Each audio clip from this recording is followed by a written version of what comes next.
नमस्कार दोस्तों, फिल्मी वार्तालाप में आपका स्वागत है। दोस्तों, भोजपुरी के पावर स्टार पवन सिंह और सपना चौधरी का एक गाना शूट किया गया था, जिस गाने का title VIRL Bhojpuri YouTube channel की तरफ से बता दिया गया है कि इस गाने का नाम क्या है। तो दोस्तों, इस गाने का नाम है लहंगवा लहक जाई। अभी ये बताया नहीं गया कि इस गाने को लिखा कौन है और इसमें म्यूजिक किसने दिया है।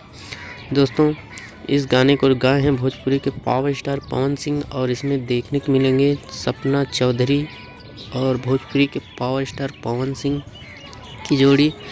ये गाना बहुत शानदार होने वाला है, बहुत लाजवाब होने वाला है। दोस्तों, बताया जा रहा है कि ये बहुत महंगे बजट का गाना होने वाला है। दोस्तों, VIRL भोजपुरी यूट्यूब चैनल से रिलीज़ किया जाएगा और बहुत जल्द आप लोगों के बीच इसका पोस्टर आने वाला है और